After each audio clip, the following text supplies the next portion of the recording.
Bonjour à tous, j'espère que vous allez bien. On se retrouve pour la vidéo de la newsletter du mois de mars 2023. Donc on se fera une petite update des assets que vous avez choisis en commentaire. Et je rajouterai, je pense, peut-être Link et Cardano que je trouve intéressant pour y faire une mise à jour techniquement des assets qui arrivent un petit peu à se décorréler du reste du marché via des outils d'analyse que j'ai personnellement, dont je vous parlerai juste après d'ailleurs quand je parlerai de Arbitrum, Veracity, Monero, OP et STX, donc Stacks. Donc on va commencer directement par Arbitrum, qui est très récent, donc il n'y a pas forcément grand chose à dire techniquement. Juste, j'ai envie de parler avec vous des conditions de marché qu'on aimerait voir en tant qu'investisseur, par exemple, et surtout de ne pas se précipiter. Donc je vais d'abord aller sur CoinMarketCap pour Arbitrum. D'ailleurs, il faut savoir que Arbitrum a un écosystème bien à lui. Si je dis pas de bêtises, il y a beaucoup d'assets qui peuvent un peu, comment dirais-je, bénéficier de sa hype. Donc n'hésitez pas à regarder, bon c'est pas forcément sur des exchanges connus, ça va plutôt être sur des... Enfin vous allez avoir sur ça, enfin vous allez pouvoir les analyser sur DexScreener et les acheter sur tout ce qui est Uniswap, etc.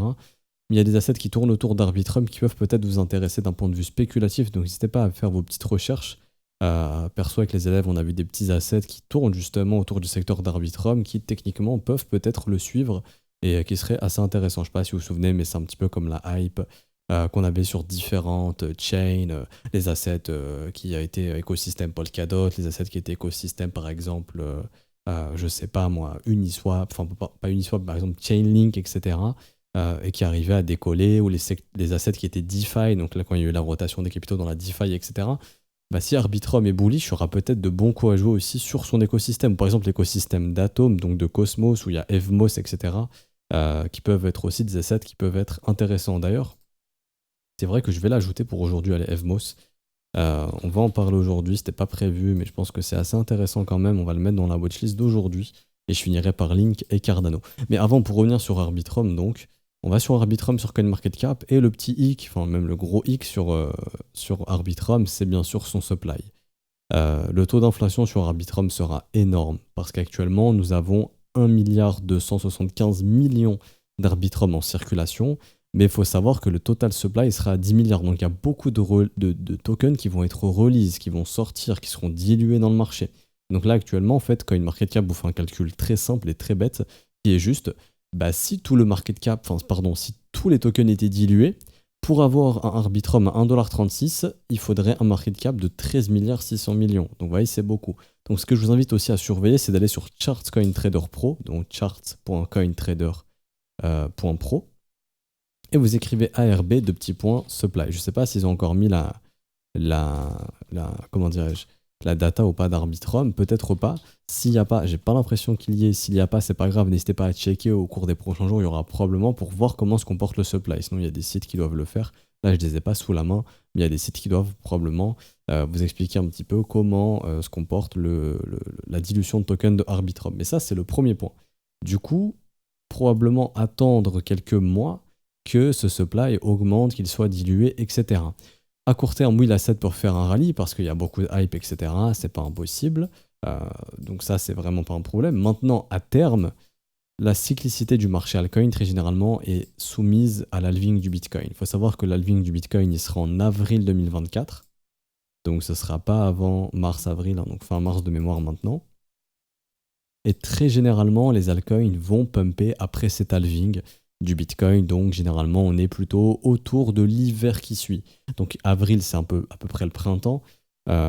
L'hiver ça sera donc grosso modo, on va dire, allez on va commencer, même si c'est pas encore l'hiver, mais on va dire octobre, novembre, les alts commencent un petit peu à s'améliorer techniquement et ensuite on a des rallyes qui se mettent en place. Du coup personnellement je pense vraiment qu'il y a le temps sur Arbitrum. Si j'étais investisseur, j'attendrais un petit peu une chart à la Matic, comme on avait à l'époque, et j'en avais parlé sur YouTube à l'époque, on était vers les 2 centimes.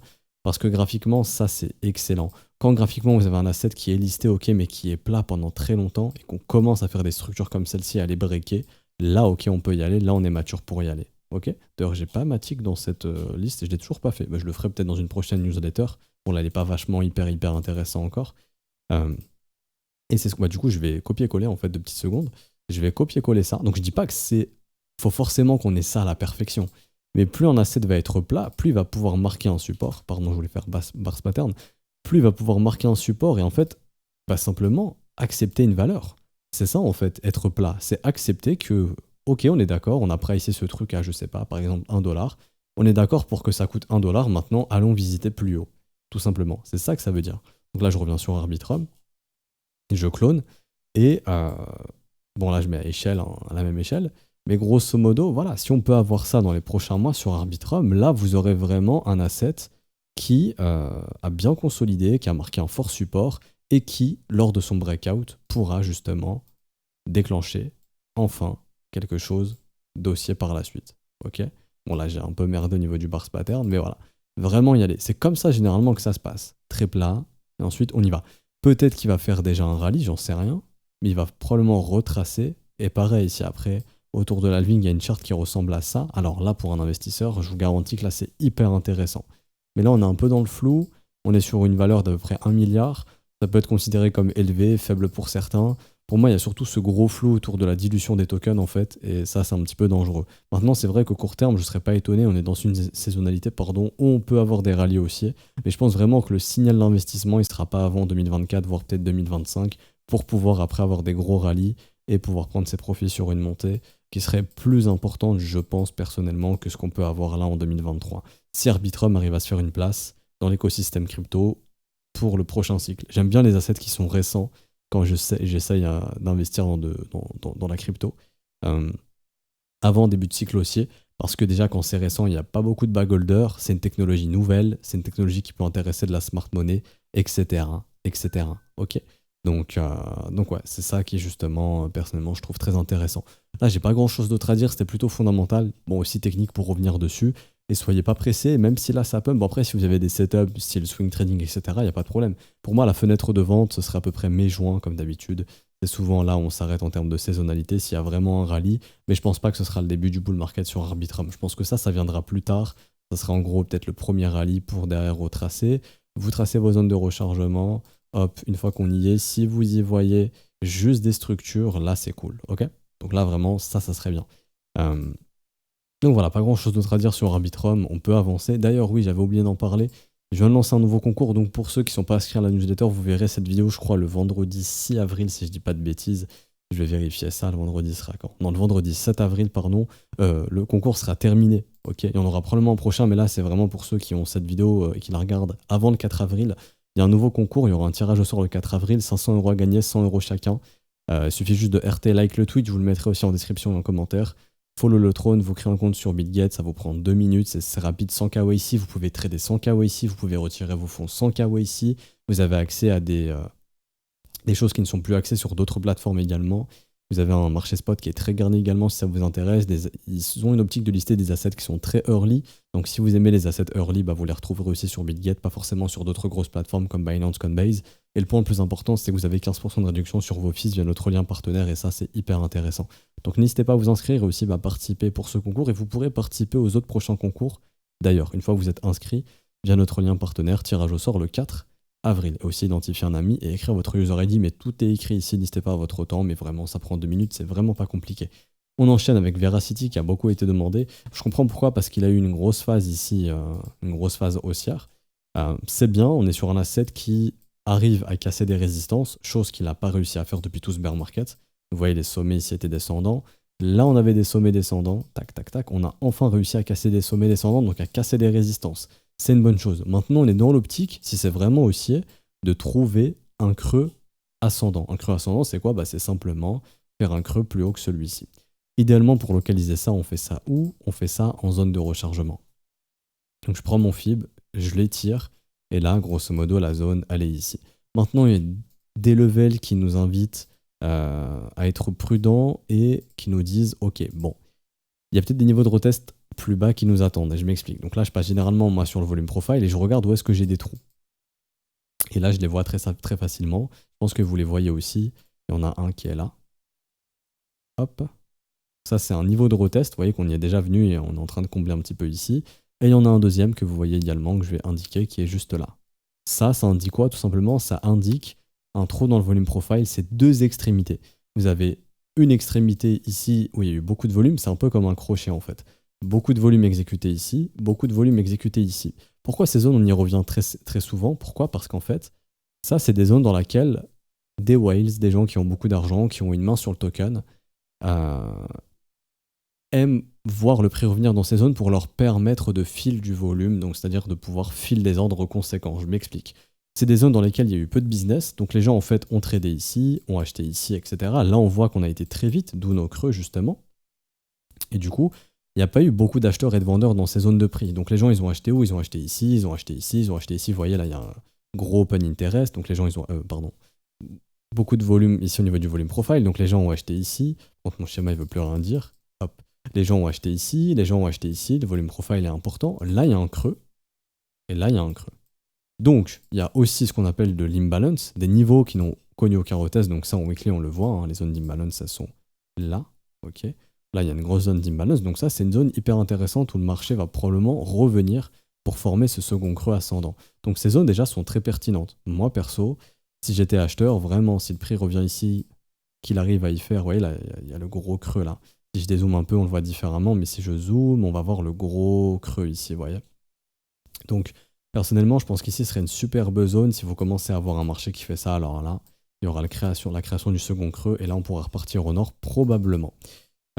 Pourquoi on revient dans ces creux? Parce que comme je vous ai dit, le volume profile, c'est deux extrémités, tout simplement. Une extrémité haute, une extrémité basse. Et au milieu, il y a le trou.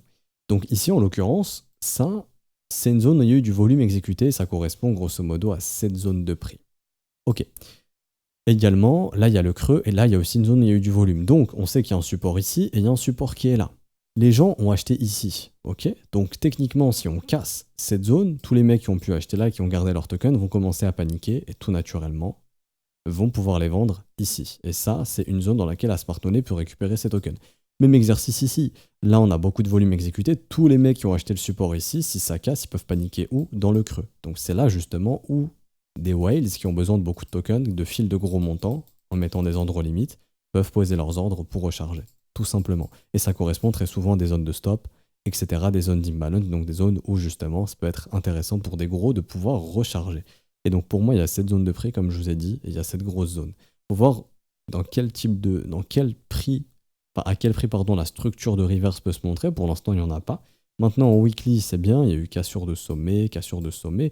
Donc on est dans l'attente de trouver un creux ascendant. On a localisé où est-ce que c'est. Donc si vous êtes un acheteur weekly, techniquement, pour trouver le creux ascendant, si le prix vient ici, ça peut être vraiment un achat hyper intéressant. Donc entre à peu près les 38 000, désolé, je vous dis le prix comme ça parce que là, c'est illisible, on est sous le dixième de centime.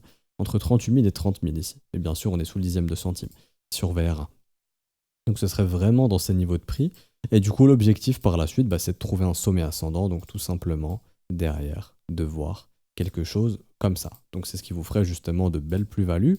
Maintenant, quand est-ce que ça peut arriver? J'en sais rien. Si on a encore du jeu et qu'on peut faire un rallye d'ici avril, voire un mai-juin, faire un beau finish, bon pourquoi pas. Si d'ici avril il y a des structures pour mai-juin, un beau rallye aussi, pourquoi pas. Et là on est dans l'optique, donc pour moi ce ne sera pas le début du bull market maintenant. Ainsi un bull market sera probablement, comme je vous ai dit, après avril 2024. Là, on parle de retracement. Et donc, dans du retracement, vraiment, déjà commencer à retracer ce gros mouvement, c'est une bonne chose. On a déjà commencé. On aura en objectif le premier arrêt vers les 133 000. Et si on pousse vraiment plus, retracement de moitié vers les 160. Et si vraiment on a un beau rallye, finir ce rallye de retracement dans la zone de rechargement de short entre 200 000 et 248 000. Donc, c'est vrai, ça peut faire des plus-values vachement intéressantes si vraiment on a des structures avec le marché se reverse, si on arrive à pousser autant. Maintenant aussi une zone qui sera surveillée si on n'arrive pas à faire nouveau sommet. C'est en cas de rallye, par exemple, voilà, on bottom ici, un marché qui reviendrait vers les résistances ici. Bon, ça fait des plus-values qui sont quand même pas trop mal. Après, à long terme, c'est bien. On est sur un asset qui a réussi à casser des résistances. Il y en a beaucoup qui n'ont pas réussi à faire ça. Par exemple, je sais pas, je prends une charte au hasard, on prend EGLD. Pour l'instant, EGLD, vous voyez, il casse zéro résistance. C'est-à-dire que le dernier sommet qu'on a formé, il est là, qui pour moi est pertinent. Il n'a pas été cassé. Même le sommet précédent ici n'a pas été cassé. Le sommet ici, le sommet important, n'a pas été cassé. Donc vous voyez que VRA est un peu différent. Cardano, j'y reviendrai après. Pour l'instant, il casse toujours pas de résistance, mais là, il est fort. Ça, je l'ai vu grâce à notre screener de rapport de force. Je vous en parlerai après. J'en ai déjà parlé sur Twitter et dans les briefs YouTube, mais je vous en reparlerai après. Mais par exemple, Cardano non plus. Donc VRA, vraiment, qui, au niveau de sa structure de prix, est quand même assez cool. Maintenant, ce qu'il faut, c'est en daily, ici, voir la structure haussière, donc reprendre ce qui est creux et sommet ascendant. Donc idéalement, quelque chose comme ça. Maintenant, là, on le voit bien. Soit ici, soit là. Personnellement, plus on file de creux dans le volume profile, mieux c'est. Donc idéalement, si ça peut se faire ici, ce serait vraiment parfait. Là, on voit vraiment, vous voyez, là, ce gap, ça correspond aux imbalances, tout naturellement. Donc là, on voit les neurotests. Donc pour moi, vraiment, cette zone, je la trouve hyper pertinente. Sincèrement, la zone des 333 000 à peu près, 413 000 est hyper pertinente. Donc bon, depuis le prix actuel, ça ferait peut-être encore 30-45% de retracement, enfin de baisse.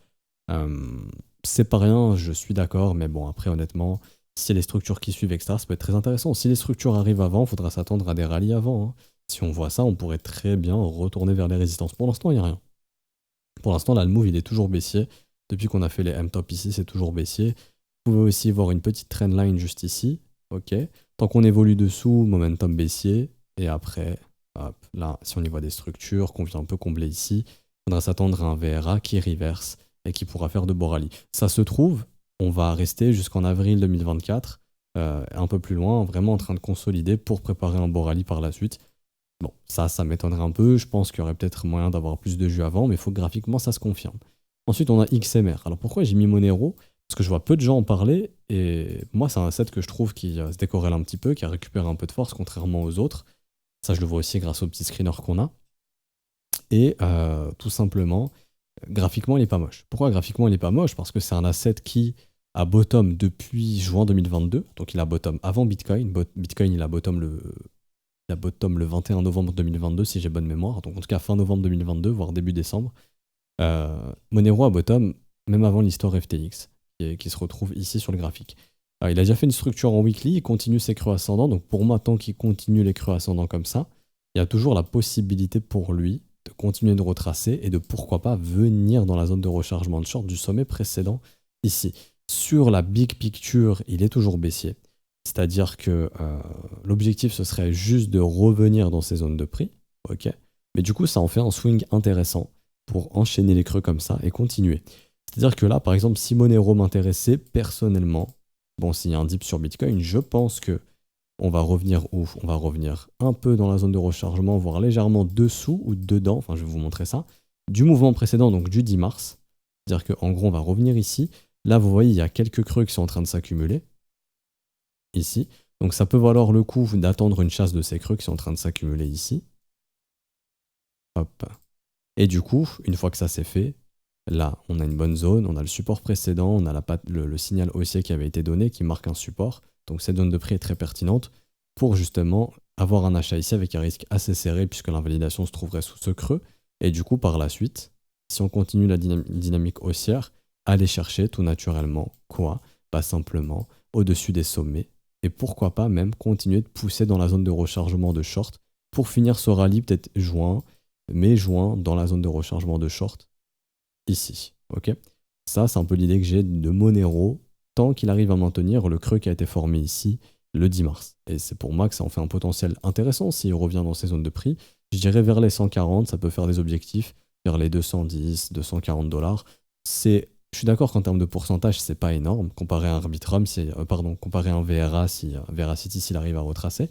Mais on est sur un risk qui est très intéressant. En gros, le trade, ce serait ça, tout naturellement. Hop. Et là, on pousse plus haut et on a les zones de rechargement de short. Après, il y a des prises de profit progressives, hein, ce qui fait que ça va faire baisser les risk-reward, mais on est vraiment sur un swing qui serait vachement intéressant ici. Ensuite, OP. OP qui est beaucoup revenu, et pour moi, OP, le rallye, il a déjà eu lieu. Donc là, vraiment, il est en train de faiblir. On va le voir du coup juste ici, là où j'ai mis OP. Donc là, j'ai mon screener rapport de force depuis novembre. Donc depuis le bottom du Bitcoin, il faut savoir que le seul asset qui n'a pas réussi à surperformer BTC, pour l'instant, c'est XMR. VRA a fait une meilleure performance que Bitcoin, OP également, STX également. Maintenant, on voit que graphiquement, sur la grande partie, hein, bon, STX on le verra plus tard, mais là ça sent un peu le top. J'ai pas mis Evmos, je vais le rajouter de suite, vu que je l'ai rajouté après. Evmos qui a pas du tout performé pour l'instant. Pour l'instant, il est encore ici sous BTC, à voir s'il va rattraper son retard.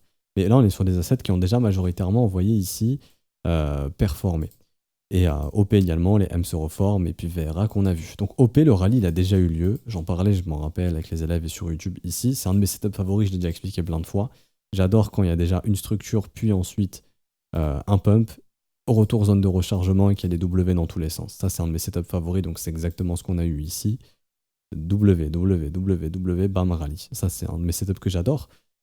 Maintenant, ici, Pour l'instant, il faiblit et je vois un asset qui vraiment se déterre au niveau de la dynamique de prix. C'est moins boule. Si je voulais acheter ici du OP, j'attendrais au moins des retracements dans les zones de rechargement. Donc pareil, même exercice, au moins dans ces zones de prix. On a un petit trou dans le volume profile si je zoome bien. Là, on va le voir, voilà. Il y a des zones de retest à revenir ici. Maintenant, est-ce qu'on va y revenir? J'en sais rien. Personnellement, je pense que oui. Tôt ou tard, on y reviendra. Je peux même aussi, si je veux, et c'est ce que je vais faire finalement, prendre la zone de rechargement depuis tout le mouvement. Et donc là, c'est vraiment cette zone de prix qui va m'intéresser. Ici. Et là, pareil, si je revois des structures, etc. Donc là, c'est ce que je vous invite aussi à observer. Si on commence à voir ça, là, ok, OP pourrait, pourquoi pas, repartir dans quelque chose d'haussier par la suite. Idéalement, hop, on crée la trendline baissière, on la casse, structure de l'autre côté. Ok, on y va. Ça serait super. Ok. Pour l'instant, sincèrement, je trouve qu'il a perdu de sa force. Le rallye a déjà eu lieu. On est sur une dynamique qui est faible. Si je cherchais de l'achat, je trouverais ça sur des assets qui n'ont pas encore pumpé, qui peuvent être plus forts. On enchaîne avec STX ici. STX, pareil, ça a déjà été très volatile. C'est un peu comme VRA, il y a eu des cassures de résistance, c'est bien. On est dans l'optique de trouver un creux ascendant, mais là, pareil. Le creux ascendant, vous allez le trouver où? Dans la zone de rechargement. Et je vous dirais même que, pour moi, il y a un retest qui est clair, qui n'a pas été fait. Il est ici, sur le niveau des 38 centimes. On appelle le wake of check, le retest de la structure haussière qui n'a pas été fait. Il y a de l'imbalance, il y a un gros déséquilibre ici, il y a le creux dans le volume profile. Pour moi, 38 centimes, attendez-vous à les retrouver sur STX. Peut-être pas demain, peut-être pas la semaine prochaine. On peut encore monter, mais je pense qu'une fois que ce rallye sera terminé, on reviendra probablement vers ces niveaux de prix. Donc si vous êtes investisseur sur STX et qui vous intéresse vraiment, honnêtement, il y a une belle zone d'achat, on va dire vers les 38 centimes. Et sur le support, vers les 30-38 centimes, sera vraiment une belle zone d'achat. Là, actuellement, c'est déjà très vertical. Le rallye est peut-être probablement terminé. Graphiquement, c'est toujours haussier. Ok. Je m'explique, il n'y a pas encore eu de cassure de creux majeur, etc. Mais on voit clairement que là, ça a distribué. Vous voyez, les mecs ont tout vendu ici. Il y a beaucoup de mèches, il y a eu de l'absorption ici. Les mecs ont vendu vers 1,15$, 1,30$. On commence à faiblir. M, on est en train d'enfoncer pour faire un potentiel M de nouveau. Ça sent la fin de rallye et ça sent le retracement ici sur STX. Donc moi, perso, j'y toucherai pas, honnêtement. Après, si le graphique il commence à ressembler à ça, bon, bah là, pourquoi pas, il y aura une continuation. Et là, pour un trader de continuation, c'est intéressant. Mais ça, est-ce que je l'ai sur mon graphique à l'instant T? Non. Du coup, pour l'instant, je me projette, zone de rechargement, et j'oublie pas mon creux, mon big creux ici, et mon wake of check. C'est comme Bitcoin en 2019. Je vous montre ça rapidement. Quand il avait fait son rallye, ici, on avait laissé traîner. Ici, petit wake of check qui n'avait jamais été effectué, creux dans le volume profile, je vous montre tout ça. Donc c'est bien, ça pump, ça pump, ça pump, mais regardez-moi ça. Là, mon volume profile, il n'est pas assez précis. Et je vais l'augmenter. Hop. Mais là, vous voyez ici, le gros creux ici. Le dernier creux, il était là, wake of check, imbalance. On est revenu retester. Et après, vous connaissez tous l'histoire. Hein. Le bottom et puis le big rally qu'on a eu. Donc vous voyez, ces niveaux sont très souvent retestés. Donc des fois, ça vaut le coup, en tant qu'investisseur, de se dire... Parce que je suis d'accord, quand le prix du Bitcoin il est à 10 000, tu dis non, ça ne reviendra pas à 4 200. Donc STX, tu peux te dire la même chose. Non, mais il est fou, ça ne redescendra jamais à 38, on est à 89. Mais si, ça peut très bien faire encore une baisse de plus de 50% pour venir filer ses ordres, qui sont hyper... Enfin, c'est vraiment des niveaux de retest clés. Et dites-vous qu'une smart money, si elle peut racheter, elle peut vraiment se refill énorme ici. Donc refill, ça veut dire remplir des ordres racheter, ok? Donc pas grand chose d'autre à dire sur STX. Pour moi, c'est un asset qu'il vaut mieux éviter vu qu'il a déjà beaucoup pumpé. Il se focus sur des trucs qui sont assez plats. Et du coup, on a Evmos et c'est pour ça que j'en parle. Donc Evmos, très intéressant. Enfin, un premier creux ici. Super. On est en train de faire un creux égal au premier légèrement. Je crois qu'il y a une petite chasse au stop, mais bon, c'est pas tellement grave, honnêtement. Ici, légère chasse au stop. Mais bon, tant mieux, les stops ont été chassés. Derrière, vous regardez en daily, on fait des petites structures W, etc. Super. Et donc là, pareil. Evmos a surveillé. Là, honnêtement, tracer la petite zone de rechargement, s'il arrive à revenir ici à remontrer des signes de force, pour moi, lui, pour être mature, pour pourquoi pas faire un petit rallye d'ici mai-juin, on voit que c'est un asset qui n'a pas performé encore, vous voyez, il n'a pas connu encore son heure de gloire. Ça veut dire qu'il est faible, ok, donc c'est pas forcément non plus un avantage exceptionnel, mais en tout cas, c'est un asset qui n'a pas encore pumpé. Donc, vaut mieux essayer de trouver des assets qui sont encore horizontaux, qui ont déjà été à la verticale. Donc, pour ça que je parle de Evmos, écosystème Cosmos. Bon, Cosmos, il est un peu à la ramasse actuellement. Je vais bien l'écrire. Ici. Cosmos, il est un petit peu à la ramasse, il a du mal, hein, il n'arrive pas à casser ses résistances non plus, il reviendra probablement bas de range. Mais quand Cosmos arrivera à repartir, et personnellement, je pense que Cosmos, ça va être un big du prochain cycle haussier, un gros écosystème. Tout naturellement, Evmos qui fait partie de son écosystème. Si je dis pas de bêtises, je vais aller revérifier ça, mais normalement, je dis pas de conneries. Corrigez-moi en commentaire si c'est faux, n'hésitez pas. Au niveau des tags, il n'y a pas ici. Evmos, mais normalement, vraiment, si je dis pas de conneries, on appartient à l'écosystème Cosmos. Corrigez-moi hein, si c'est pas le cas, mais normalement, je dis pas de bêtises. Et donc pour revenir là-dessus, graphiquement, ça peut commencer à être pas trop mal. Faut voir si on peut développer quelque chose. Ici, là, ça serait cool pour pourquoi pas un petit rallye de mai-juin pour retracer hein, tout ce mouvement baissier qu'on a eu. Jusqu'où on pourrait aller, difficile à dire. Je vois qu'on a des gros creux ici, des creux ici, des creux ici. Je dirais que jusqu'à 1,15$, il y a des niveaux de retest qui sont clairs, voilà, jusqu'ici à peu près. Donc en cas de rallye, je pense que cette zone 1$, 1,15$ n'est pas à exclure. Maintenant, graphiquement, il faut que ça s'améliore. C'est pas encore trop ça. Sincèrement, c'est pas encore trop ça, mais dans pas très longtemps, ça peut devenir cool. Déjà, je vois que si on clôture au-dessus de ce level, il y aura notre indicateur qui va indiquer un petit triangle gris, donc un début de support. Donc si on le reteste et que ça tient, il y aura le W weekly pour derrière, pourquoi pas, peut-être des rallyes qui se mettent en place. Et du coup, je termine, c'était pas prévu, mais je vous rajoute Link et Cardano. Pourquoi? Parce que ça, je vais vous le montrer ici. Tac. Voilà. On va attendre que ça charge un petit peu. Mais on a Link qui, doucement mais sûrement, commence à reprendre un petit peu de force. Et il y a Cardano également. Donc s'il y a un dip du BTC, bien sûr qu'ils vont dip. Mais là, j'en ai déjà parlé sur Twitter et sur YouTube il y a quelques jours. Cardano, ici, je vous l'avais dit mercredi, qui commence à reprendre de la force. Et pendant que Bitcoin dip, ici, vous voyez, la Bitcoin, il baisse. Cardano, il pump. Monero, il pump aussi un petit peu. Il est un petit peu fort. Et les autres sont pas forcément forts. Vous voyez, Dodge, DOT, Avax tombe. Là, je vois aussi, il y a qui arrive aussi à se décorréler un petit peu. Chiliz aussi qui arrive à se décorréler un petit peu. Mais là, on voit vraiment Cardano qui continue, vous voyez, de grappiller des places et qui continue d'en gagner. Donc, pour moi, Cardano vraiment fort à surveiller. Avec mon XRP, j'en avais déjà parlé avant qu'il pump, hein, mais pareil, je le voyais sur notre screener qui commençait à se décorréler. Et là, je vois aussi Link. Donc, j'ai vu Monero, c'est pour ça que j'en ai parlé, mais il y a aussi Link ici. Vous voyez là, Link qui était tout là-bas. Je ne sais pas si vous voyez vraiment la couleur, c'est assez compliqué de bien voir. Hein. Moi, j'ai l'habitude. Mais là, vous voyez, là, suivez la courbe de Link ici, hein, de cette couleur. Vous voyez, là, il y a Link ici, vous suivez la couleur. Et donc là, on voit que Link, il commence aussi à grappiller des places et aussi à se décorréler un petit peu et à être un peu plus fort. Donc pour moi, Link aussi à surveiller. Je trouve Cardano plus fort quand même. Donc Cardano vraiment plus fort que Link à l'instant T. Mais Link pas trop dégueulasse. Et c'est pour ça que je vais vous montrer graphiquement les deux aujourd'hui pour clôturer ce brief. Donc Link, on avait vu simplement les achats bad range, c'est super. On est revenu en bad range début mars. Quelqu'un qui achète bad range, c'est la stratégie à adopter. Et maintenant, ce qu'on y voit, c'est que là, vous voyez la structure qui va commencer à se dessiner. Et ça, j'en parlais, le jour où ça va se dessiner, ça peut être le signal de retracement. La structure en weekly, W, creux, sommet, creux ascendant, sommet ascendant. Naturellement, tac, tac, tac, tac. Ça, je l'avais déjà dessiné. Et bah là, je suis content de voir justement qu'on a réussi à tenir le bas du range. Il n'y a pas eu de cassure. Et donc pour moi, Link, il est dans un énorme range depuis mai. Et pour moi, c'est une question de temps avant que la structure se forme. Donc là, le W se formera en cas de cassure des à peu près 8,40$, pardon.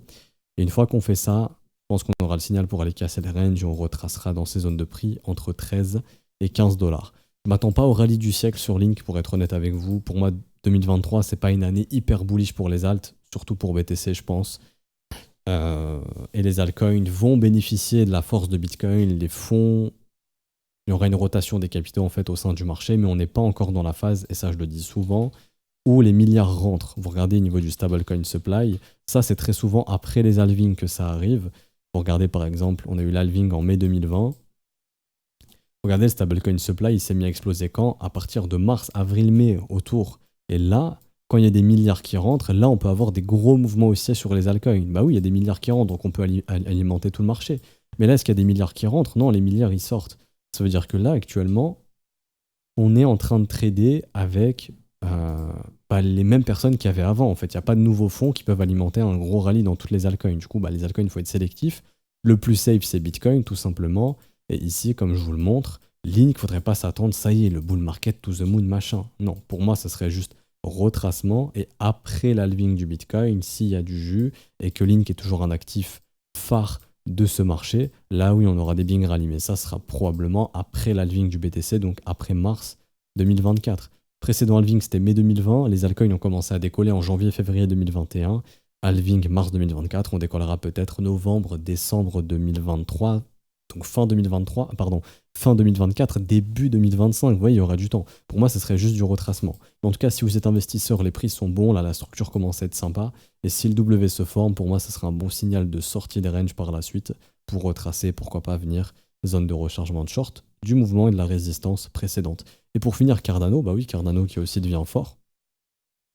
Et Cardano ici, voilà, qui commence, donc on a eu un premier triangle orange, donc ça veut dire qu'il y a eu une divergence haussière, et je la vois, elle est ici, d'ailleurs elle s'est confirmée, hop. Et deuxième triangle, donc c'est ce qui fait que là on a créé un creux, on crée un deuxième, et donc là on avait le triangle orange qui vient marquer le sommet, et maintenant c'est le niveau à casser. Si on casse ça, W weekly, et si on fait comme en 2019, on était venu retracer où? Légèrement au-dessus et au niveau des résistances précédentes. Donc ça, c'était le dernier sommet précédent sur Cardano, qui était ici. On n'est pas venu le casser, on est venu chasser quelques petits stops intermédiaires qui étaient là, que je vais vous marquer comme ça. Hop, en gris et en petit tiré, on est venu chasser ces stops, ok. On n'est pas venu casser la résistance précédente. Donc là, si l'histoire se répète, on avait fait pareil en W, retracement, consolidation, post-halving du Bitcoin, mai 2020, c'est là où on y va vraiment, et là on a la rallye. Halving du Bitcoin, je le rappelle, mars-avril 2024. 6 mois après, pourquoi pas, peut-être le début du vrai bull market, donc soyez patients. Peut-être fin 2024, début 2025. Vous voyez, ça a mis du temps. Cardano, il a été plat pendant très longtemps avant de finir son bear market. Je pense qu'on est ici personnellement, je pense qu'on est là, qu'on aura tout ça de plat, mais avant, on va retracer donc tout simplement. Le dernier sommet, il est où? Je vous montre ça rapidement. Pour moi, le dernier creux qui a été ici, enfin, comment dirais-je, le dernier sommet, je ne considère pas ça comme un sommet, c'est un simple rebond. Le dernier creux, techniquement, il était là. Le creux qui a été pété, c'est lui. Ok. Là, ça a été cassé. Donc, pour moi, le dernier sommet, il est ici. Donc, si l'histoire se répète en mode 2019, il y a des probabilités pour que Cardano, s'il retrace, il puisse revenir faire un petit tour, pourquoi pas, vers les à peu près 70 centimes. Peut-être même chasser quelques petits stops, mais pas trop, comment dirais-je, s'installer au-dessus de ce level. Par contre, s'il le fait, ok, très bien. À ce moment-là, hop, précédent mouvement, zone de rechargement. Vous voyez, il y a le premier L, sommet précédent. Si on a un rallye, je pense vraiment que cette zone sera à surveiller, ok, et que ça pourrait peut-être être first stop ici, dans mon template, ça pourrait être notre zone de top. Par contre, si on casse ça, à ce moment-là, bon, déjà, on aura probablement confirmé le bottom. On se donnera rendez-vous zone de rechargement de short, et ça voudrait dire que Cardano, il pourrait même retracer entre 85 centimes et 1 dollar. Vous voyez là, graphiquement, vraiment, il s'améliore, c'est vraiment pas mal. Après, s'il y a un dip du BTC, je pense qu'il fera ça, Cardano. Mais si le Bitcoin ne va pas sous les 25-24, je pense qu'on n'ira pas plus bas que le point bas du 6 mars ici, donc de la semaine du 6 mars. Et qu'on aura le retracement ici pour revenir vers les résistances, venir chasser les stops d'ailleurs comme on a fait d'ici, ici et ici, sans forcément casser cette résistance. Si on fait comme 2019, si on fait pas comme 2019, on peut casser. Et à ce moment-là, on se donne rendez-vous dans ces niveaux de prix. Je vous mets les prix sur le FIB tout de suite. Hop. 86 centimes, 1 dollar, et ce sera une zone de vente hyper intéressante. Et ça confirmera un bottom, puisqu'on W weekly, on cassera des résistances, et donc à ce moment-là, il faudra trouver l'achat de creux. Ok. Et l'achat de creux, tout simplement, pour moi, hein, si on fait un peu comme 2019, zone de rechargement, bon, la zone de rechargement sera hyper pertinente. Le retour sur la ligne de coût de la structure ici à 42 centimes, si on n'y revient pas et qu'on y va direct, on y reviendra, donc ce sera aussi une zone intéressante pour quelqu'un qui veut investir. Mais surtout, là, je vois les imbalances et pour moi, ça sera les zones de bottom. C'est-à-dire qu'en gros, ici, il n'y a vraiment eu aucun retest. Et pour moi, ici, vous voyez le trou dans le volume profile, ça sera ici qu'on aura vraiment la meilleure zone si on a un bottom pour pouvoir acheter tranquille autour ou après l'halving du Bitcoin pour acheter un bon bottom sur Cardano. Et s'il est encore mature pour nous faire un prochain cycle, bon bah à ce moment-là, tac, tac, enfin, on vient chercher la zone identifiée. Vous voyez le creux ici, le gros creux. Et là, pourquoi pas, comme on avait fait ici tout simplement. Et là, y aller vraiment, mais après l'halving du Bitcoin pour avoir des vrais rallyes. C'est un peu mon idée sur Cardano. Je vous en parle maintenant, non pas to the moon, juste retracement, parce que je vois des signes de force, je vois que la structure pourrait se former. Il faut casser les 42 centimes pour avoir une belle confirmation haussière. Ça sera très positif. Faut faire ça maintenant. Si on n'y arrive pas, bon bah à ce moment-là, il n'y aura rien. Surveillez quand même si le Bitcoin déclenche un petit retracement. Cardano, il pourrait revenir proche de ses creux ici vers les 34 centimes. Il est assez strong, donc en termes de dip, ça ferait déjà du 10%. Ce serait ici à surveiller au niveau de ce creux. Qui sera à surveiller. Ça peut être aussi un achat en buy limit assez intéressant pour quelqu'un qui veut accumuler du Cardano. Mais en tout cas, voilà, moi de ce que je vois sur le prix, si ça se forme, je vois sans trop de problème un Cardano qui peut peut-être revenir vers les 60 à 70 centimes dans un premier temps, et plus, si possible, on verra. Ok? Donc on s'arrête ici pour aujourd'hui, j'espère que ça vous aura plu. Si c'est le cas, n'hésitez pas, à laisser, à laisser un petit pouce bleu, vous abonner si ce n'est pas déjà fait. À nous rejoindre sur Discord, je mets les liens en description en commentaire. Aussi, n'hésitez pas à participer au concours, les gars, c'est gratuit, ça prend 2 minutes, c'est toujours 500 €, enfin toujours 100 € chacun à gagner, donc il y a 5 gagnants, donc c'est pas impossible de gagner. Et en plus de ça, une fois que vous avez participé à ce concours, vous pourrez participer aux autres prochains concours directement sans vous inscrire à nouveau. Et il y aura des concours 4 par mois, donc ça fera 20 gagnants par mois. Donc déjà en 3 mois, il y a 60 gagnants. Il y a des chances quand même de gagner. Donc vraiment, n'hésitez pas, ça prend quelques petites minutes et c'est toujours bénéfique pour vous. Il y a aussi du coup 15% de réduction sur vos fees via le lien que vous retrouverez en description, en commentaire, ou aussi sur le lien du tweet, bien évidemment, quand vous vous serez inscrit. Si vous souhaitez rejoindre l'école, le faites absolument pas aujourd'hui, pas vendredi 31 mars, pour les paiements carte bancaire et PayPal. Attendez absolument demain, samedi 1er avril 2023, pour rejoindre via le Patreon. Donc pareil, le lien est en description, en commentaire, mais rejoignez absolument le 1er avril et pas le 31 mars. Faites très attention. Si vous voulez rejoindre aujourd'hui, vous pouvez le faire et ça se passe via les modalités crypto. Donc ça, c'est expliqué dans le Discord. Donc là, je recherchais le pseudo d'un élève pour lui mettre le rôle élève. Ici, c'est dans le Discord. Ça se passe ici dans le salon bienvenue du Discord. Vous avez les adresses, les montants. Vous avez les modalités, donc les tokens utilisés, BNB, Ethereum, USDT, USDC, BUSD. Une fois que le transfert est fait sur une de nos adresses, vous avez juste à nous envoyer le TXID. Une fois que ça c'est fait, on vous met votre rôle élève. Vous nous l'envoyez bien sûr sur le Discord, donc en message. Là, je suis connecté, clique droit, envoyer un message. Je vous mets ça. Si c'est pas moi, ce sera mon collègue, mais en tout cas, les professeurs, on est connectés en haut à droite. Vous nous envoyez ça et dans la journée, vous avez votre rôle élève et vous pouvez commencer votre formation et commencer à apprendre le trading. Du coup, je vous souhaite une bonne journée, bon week-end à tous ceux qui regarderont cette vidéo. Je ne sais pas quand est-ce que vous la regarderez, mais en tout cas, elle sera dispo dans votre boîte aux lettres, pardon, dans votre boîte mail, vendredi 31 mars 2023. Le concours, c'est jusqu'au 4 avril, donc si vous regardez cette vidéo après le 4 avril, le concours sera terminé, mais il y en aura un prochain. Donc à ce moment-là, il y en aura peut-être un nouveau, donc n'hésitez pas à checker sur le Twitter. Bonne journée à tous, bon week-end à tous. On se retrouve lundi pour ceux qui auront vu la vidéo le week-end. Ciao, ciao.